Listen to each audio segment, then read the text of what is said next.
বাংলাতে এক ছাত্রলীগ নেতার মা মারা গেছে। সেই ছাত্রলীগ নেতা ছিল জেলখানায়। 5ই আগস্টে 5ই আগস্টে শেখ হাসিনা পালিয়ে যাওয়ার পরে অনেকেই পালিয়ে গেছে, হয়তো পালাইতে পারে নাই, ধরা পড়েছে, এখন জেলখানায়। তার মা মারা গেছে, তাকে প্যারালে মুক্তি দিয়েছে।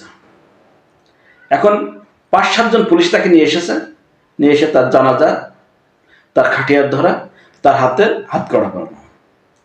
আমরা হাসিনা সরকারের সময় তো দেখেছি ডান্ডা বেড়াড়ি, হাত কড়া, এগুলো সবই ছিল।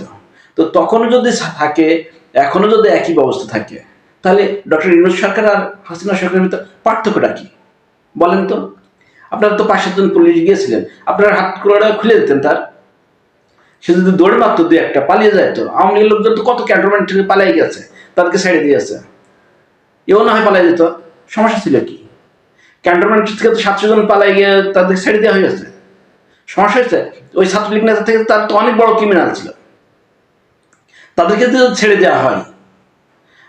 এর মা মারা গেছে, এর হাত কড়া খুলে দিলে সমস্যাটা ছিল কোথায় বলেন তো? আপনারা তো 5-7 জন ছিলেন, তাকে দৌড়ায় ধরতে পারতেন না? অবশ্যই ধরতে পারতেন, ধরতে নাও পারতেন, 2-4 জন যায় তো পালাইয়ে, এভাবে নিয়ে আসলে মানে যাদের মা বাপ মারা যাবে, ভাই বোন যেই মারা যাক, এই ছাত্রলীগ, যুবলীগ, আওয়ামী লীগ, যে লীগেরই হোক, তার যদি কেউ মারা যায়, তাকে যদি প্যারালে মুক্তি দেয়, অবশ্যই প্যারালে তো মুক্তি দিতেই হবে, তার হাত পায়ে ডান্ডা বাড়ি পরানো চলবে না, কোনো ক্রমেই চলবে না যে কোনো আসামির মা বাবা মারা গেছে, এই কারণে তারা হাতে ডান্ডা বেড়ি পরানো। আর যদি যদি আপনার মনে হয় যে আমরা পারবো না, যারা পারবে, যেসব প্রশাসনের লোকজন পারবে, তাদেরকে দিয়ে পাঠাইতে হবে, যে তাদের কাছ থেকে যাতে দৌড় দিলে পারো, তার ধরতে পারে। আপনারা তো ট্রেনিং প্রাপ্ত, সমস্যাটা কি? যাই হোক, যেটা করেছেন, এরপর থেকে এই ধরনের ঘটনা আর ঘটানো যাবে না। কারণ এই ছাত্রলীগ নেতার থেকে অনেক অনেক বড় ক্রিমিনালদেরকে এখন পর্যন্ত ছেড়ে দেওয়া হচ্ছে, খুব সূক্ষ্মভাবে ছেড়ে দেওয়া হচ্ছে। আর এ তো এর মায়ের জানাজায় গেছে, হয়তো আর কেউ বাপের জানাজায় যাবে। তার মানে এই নয় যে তাকে নিজে ওখানে আপনারা হাতে হাত কড়া পড়ায় রাখবেন আর মিডিয়ায় এটা বিরাট আকারে কাভারেজ দিবে। এটা আর হতে পারবে না, এটা আপনারা করবেন না, কোনো ক্রমেই এই ধরনের সুযোগ দিবেন না।